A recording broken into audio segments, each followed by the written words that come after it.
கடந்த 2024 வந்து பார்த்தீங்கன்னா, செர்பியன் டான்சிங் லேடிங்கிற ஒரு பர்சன் வந்து பார்த்தீங்கன்னா, மிகப்பெரிய முறையில பிரம்மாண்டமான முறையில வைரல் ஆனுச்சு ஒரு வீடியோ. அது வந்து பார்த்தீங்கன்னா, எங்க ஆரம்பிச்சுச்சுன்னு சொல்லி கேட்டீங்கன்னா, 2019ஆம் ஆண்டு செர்பியால வந்து பார்த்தீங்கன்னா, லாக்டவுன் 2020 லாக்டவுனுக்கு கொஞ்சம் முன்னாடி 2019 லாஸ்ட்ல வந்து பார்த்தீங்கன்னா, செர்பியாங்கிற நாட்டுல ஒரு பர்சன் என்ன பண்றாரு, அங்க இருக்க ஒரு டிக்டாக்ல வந்து ஒரு வீடியோ வந்து ரிலீஸ் பண்றாரு. அந்த வீடியோல வந்து ஒரு பொண்ணு இப்படி கை வச்சு ஆடிட்டு இருக்குது. அப்புறமேட்டு அவங்க வந்து இவங்க பக்கத்துல நிறுத்தி போய் என்னன்னு கேட்க போகும்போது, கத்தி எடுத்துட்டு இவங்கள கொலை பண்ண துரத்துது. உங்கள கொன்னாதான் செர்பியன் நாட்டோட ராஜாவுடைய சாபம் தீரும், வாங்க உங்களை பலி கொடுக்கணும்னு சொல்லி துரத்துது. ஓகேங்களா? இதை வந்து வீடியோ வந்து அப்லோட் பண்றாரு. அப்லோட் பண்ண புதுசை வந்து அப்போ யாரும் அதை வந்து வீடியோ வைரல் ஆகல. அதை யாருக்கு வந்து யாரும் பெருசாக பேசல. அந்த அளவுக்கு ரொம்ப ஃபேமஸாக பேசல. 2020 லாக்டவுன் வருது, 21, 22 போது, 23 போது, 24ல் அதே வீடியோவை ரீரிலீஸ் பண்ணுறாரு. ரீரிலீஸ் பண்ணும்போது மறுபடியும் அப்லோட் பண்ணும்போது கிட்டத்தட்ட மில்லியன் கணக்கில் வியூஸ் போகுது. ஓகேங்களா? வியூஸ் போனவுடனே எல்லாரும் என்ன பண்ணுறாங்க, ஒவ்வொருத்தரும் ஒவ்வொரு வீடியோ பகிர்றாங்க. என்ன சொல்கிறாங்க, ஆமாப்பா இந்த மாதிரி விஷயம் வந்து பார்த்தீங்கன்னா எனக்கு நடந்திருக்குது. அந்த ஒரு பெண்மணி வந்து எங்களையும் பார்த்து கத்தி எடுத்து துரத்துனாங்க. அதை நான் வந்து நேரில் பார்த்தேன்.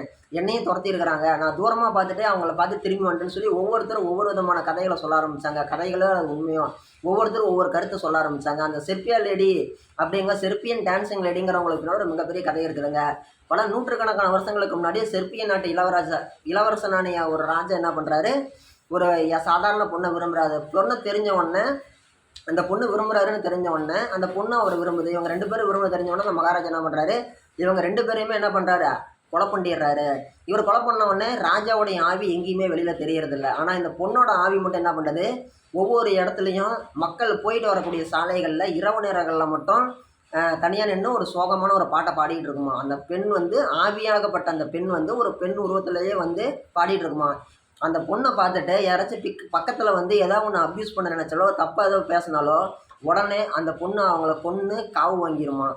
அதே மாதிரி பாடிட்டு இருக்கும்போது அந்த வழியில் போகிறவங்க யாராச்சும் ஒருத்தரை பார்த்துட்டு அந்த பொண்ணு சோகமாக பாடுறதை பார்த்துட்டு, பாவம் இந்த பொண்ணு சோகமாக பாடுது, இந்த பொண்ணு ஏன் இந்த மாதிரி இருக்குதோ தெரில, கடவுளே இந்த பொண்ணை காப்பாற்றுன்னு சொல்லி யாரும் மனசில் பரிதாபப்பட்டாங்க அப்படின்னா, உடனே அந்த பொண்ணு அவங்க பக்கத்தில் எங்கேயோ ஒரு தூரத்தில் இருந்து இவ பாடுற குரலை கேட்டு யாரோ இறக்கப்பட்டால் கூட அந்த பொண்ணு உடனே பக்கத்தில் வந்து இவங்களுக்கு இப்படி கையை காமிச்சு உடனே தங்கம், நகை, வைரம், அன்னைக்கு இருந்த பணம் இதெல்லாம் கொடுத்து, எனக்கோசரம் நீங்கள் பரிதாபப்பட்டீங்கல்ல, இந்தாங்க வச்சுக்கோங்க, நீங்கள் நல்லா இருங்கன்னு சொல்லி கொடுத்துட்டு வாழ்த்திட்டு போவோமா. யார், அந்த பெண்ணோட ஆவி.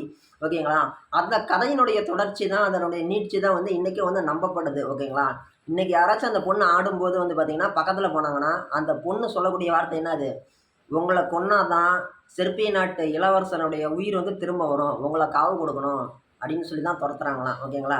இதை தான் இந்த செர்பியன் டான்சிங் லேடிங்களு அப்படிங்கிற அந்த கான்செப்ட், அந்த கதை, அந்த நிகழ்வுக்கு பின்னால் இருக்கக்கூடிய ஒரு இன்ட்ரெஸ்டிங்கான கதை அப்படிங்கிறத நீங்கள் தெரிஞ்சுக்கோங்க. சரிங்களா?